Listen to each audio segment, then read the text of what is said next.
update sa ating mga Shamo mga ka-vlogs. So naka-off nito sila, hindi na sila nag-iitlog, kaya ngayong araw na to pinalabas ko na sila sa kanilang breeding pen. And kung nanotot nyo, sobrang dumi ng kanilang mga paa kasi nga tag-ulan dito and mataas din yung dagat, kaya nagkaroon ng putik yung breeding pen nila, kaya nagkaroon din ng mga putik yung mga paa. Ayan, so today scheduled ko na papaliguan sila itong mga breeders natin. So isang broodcock and 5 brood hen.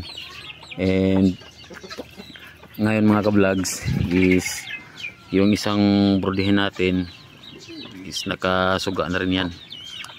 Ayan, kinokondisyon ko na rin yan. Ayan, so yan si Dingdong, yan yung 1-year-old na broodcock natin. Ayan, so ito naman yung isang broodcock natin, ito 1 year and 3 months. Ito si Bunggoy. Ayan, yung kanya kalapad yung kanyang likod, magkapulag sa kanyang kalapad. And sa limber naman meron tayo doong mga Shamo Basilan Cross. Ayan. So yun yung first generation ng ating Shamo Basilan mga ka-vlogs.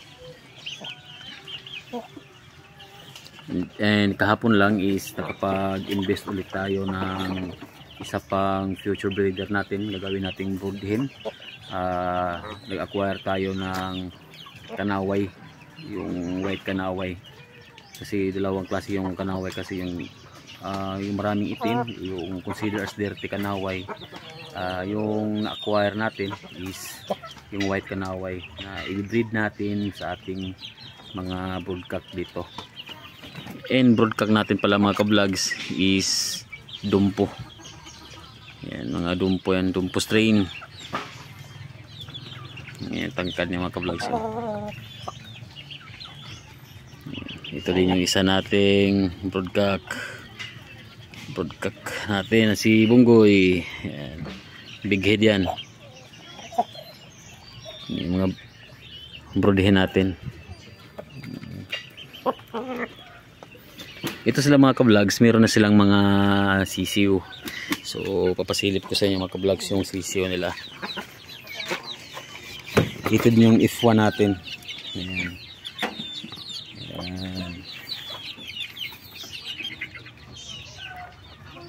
Yan ay 1 month and 1 week. Ayan mga ka-vlogs.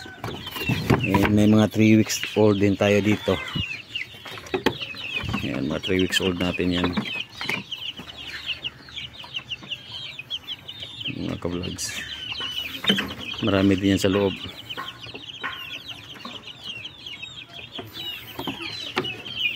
Yan yung sinabi ko sa inyo mga ka-vlogs kanina na kanaway. Ito yan, yung white kanaway natin. Katapos ko lang siyang paliguan kanina. Ayan.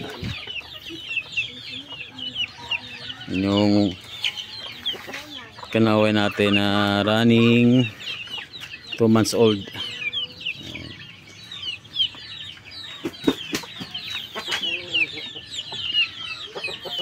Very snappy din mga ka-vlogs.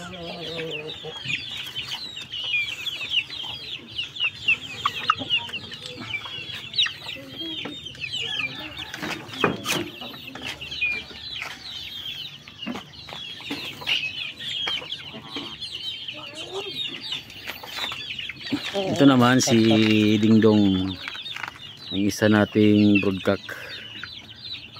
Ayan, snappy din yan mga ka-vlogs.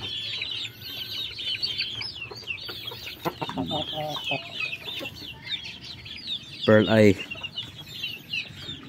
snappy. Pero mababa ito mga ka-vlogs, hindi ito namamalo.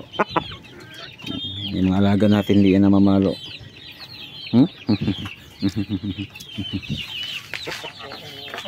And breeders natin na yun, oh.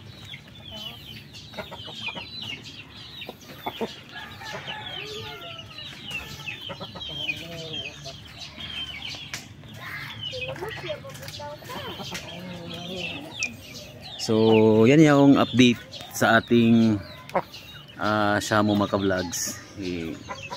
Last May nakapag isa na tayo ng sisiw. Last May 21 to 26. Then yung last batch na pinisa is June 4. Yan. So far success naman yung breeding natin. Kumbaga di maiwasang may mga failure. Langging, hindi maiwasan yung mga failure mga ka-vlogs. Nalagasan tayo ng mga ilang sisiw din, no? Ito nung first time din natin na mag-raise, nag-breed ng ganitong lahi ng mga manok.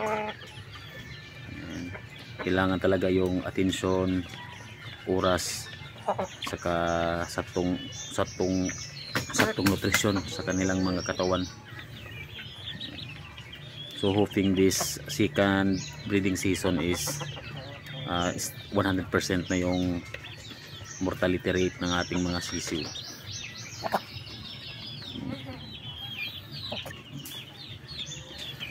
Yung mga ka-vlogs, pinupusog ko sila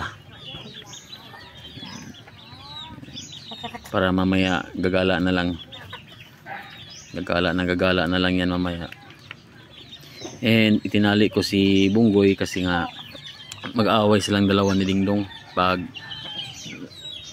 magkikita or magsama, nagpapaluan na yan. Tindig ni Dingdong. Ganyan tindig ng mga Shamu mga ka-vlogs. Oops. Gulat sila, tapo na yung pagkain mga ka-vlogs. Ayan, busugin ko sila ng busugin para sulit yung paglabas nila sa kanilang breeding pen. Halos isang buwan din silang nasa breeding pen mga ka-vlogs. Ngayon pinalabas ko na sila ulit para naman, ayun lang, dumi ng mga balahibo, kailangan ko ng paliguan. Anyways, ngayong araw naman is scheduled for paligo nila. Kanina nakapagpaligo na ako ng mga ilang sisiw. And ngayon sila naman yung isusunod natin.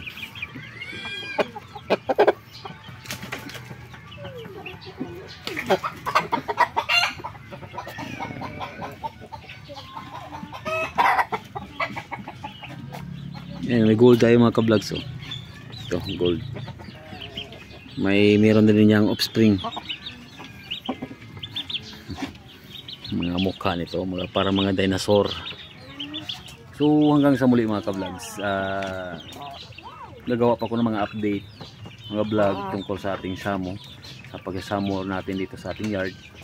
And pag nakasubscribe ka is ma-update ka talaga sa mga future uploads natin, especially sa mga bago pa lang or kakaumpisa pa lang mag-Shamu. So once again mga ka-vlogs, thank you for watching. Bye bye.